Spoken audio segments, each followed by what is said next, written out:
Assalamualaikum warahmatullahi wabarakatuh. Perkenalkan kami dari kelompok 3. Nama saya Dewi Purnama Akili dan teman saya Siti Hairunisa Neno. dan teman saya Nurul Ain. Di sini kami akan menjelaskan tentang tingkat kesehatan sebuah bank. Tingkat kesehatan bank. Tingkat kesehatan bank seringkali diukur dengan berbagai metrik dan rasio yang mencerminkan stabilitas dan kemampuan keuangan suatu bank. Yang pertama diukur menggunakan rasio kecukupan modal atau CAR.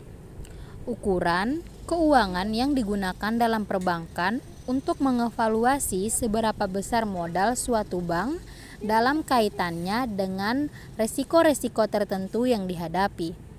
CAR adalah salah satu indikator utama dalam menilai kekuatan keuangan dan kemampuan sebuah bank untuk menanggung resiko-resiko yang mungkin timbul dari aktivitas operasionalnya. Yang kedua yaitu non-performing loan.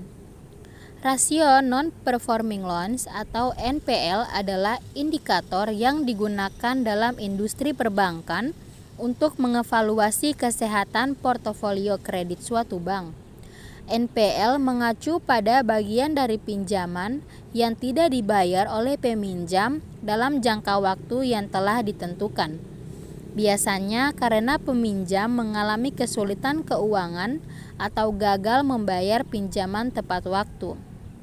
Perhitungan NPL dilakukan dengan berbagai jumlah pinjaman yang tidak terbayar. Dengan total pinjaman yang diberikan oleh bank, hasilnya kemudian dikonversi menjadi persentase untuk memberikan gambaran tentang seberapa besar bagian dari portofolio kredit yang beresiko tidak dibayar. Rasio NPL yang tinggi dapat menjadi indikasi adanya masalah kredit di bank tersebut, seperti resiko gagal bayar yang tinggi atau kualitas portofolio kredit yang buruk. Sebaliknya, rasio NPL yang rendah menunjukkan bahwa bank memiliki kontrol rasio kredit yang baik dan portofolio kredit yang sehat. Otoritas pengawas keuangan dan investor sering menggunakan rasio NPL sebagai salah satu indikator untuk menilai kinerja dan kesehatan keuangan sebuah bank. Semakin rendah rasio NPL sebuah bank, semakin baik pula reputasi dan stabilitasnya di pasar keuangan. Selanjutnya ada loan to deposit ratio atau LDR. Ukuran yang digunakan oleh bank untuk menilai seberapa besar pinjaman yang telah diberikan oleh bank dibandingkan dengan jumlah dana yang diterima dari deposito. Ini adalah salah satu indikator penting dalam mengukur seberapa sehat likuiditas sebuah bank. Perhitungan LDR dilakukan dengan membagi total pinjaman yang diberikan oleh bank dengan total deposito yang diterima. Hasilnya kemudian diinterpretasikan sebagai persentase yang menggambarkan seberapa besar bagian dari dana yang digunakan untuk memberikan pinjaman kepada nasabah. Jika LDR tinggi, ini menunjukkan bahwa bank telah menggunakan sebagian besar dana yang diterima dari deposito untuk memberikan pinjaman kepada nasabah. Meskipun ini dapat meningkatkan potensi keuntungan bagi bank, namun juga dapat meningkatkan risiko likuiditas, terutama jika ada penarikan besar-besaran dari deposito oleh nasabah.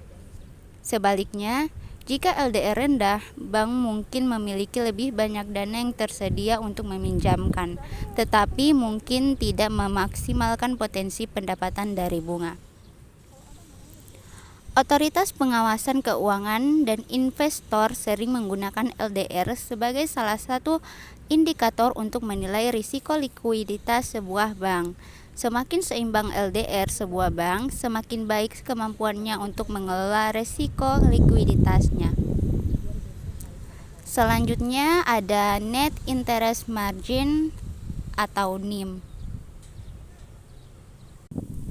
Ukuran yang digunakan dalam industri perbankan untuk mengukur efisiensi dan profitabilitas dari kegiatan bunga interest bank. NIM mengukur selisih antara pendapatan bunga yang diperoleh dari aset produktif seperti pinjaman dan investasi dengan biaya bunga yang dibayarkan atas dana yang digunakan untuk mendanai aset tersebut seperti deposito dan pinjaman antar bank. Perhitungan NIM dilakukan dengan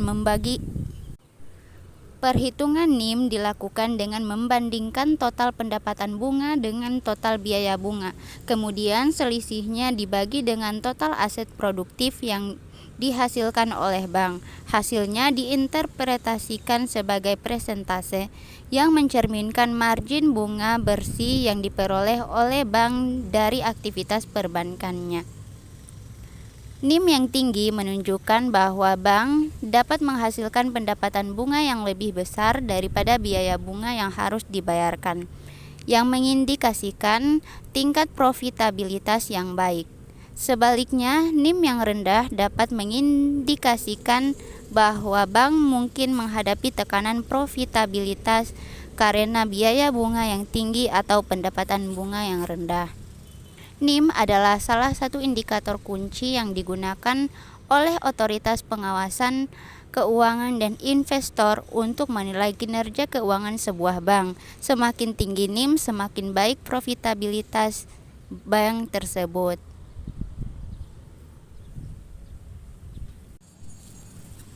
Return on Asset atau ROA.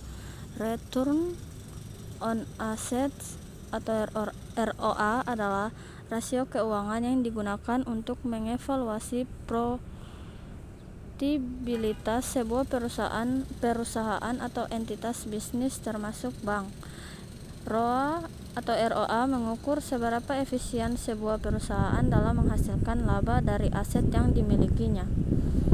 Perhitungan ROA dilakukan dengan membagi laba bersih perusahaan dengan total aset yang dimilikinya.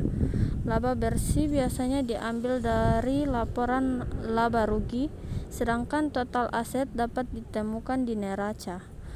ROA diinterpretasikan sebagai persentase dan memberikan gambaran tentang seberapa efisien sebuah perusahaan dalam menggunakan asetnya untuk menghasilkan laba.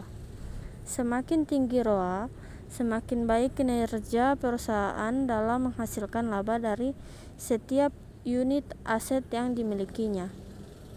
ROA adalah indikator penting dalam analisis kinerja keuangan karena memberikan gambaran tentang seberapa efisien manajemen dalam mengelola aset perusahaan untuk menciptakan nilai bagi para pemegang saham atau pemiliknya.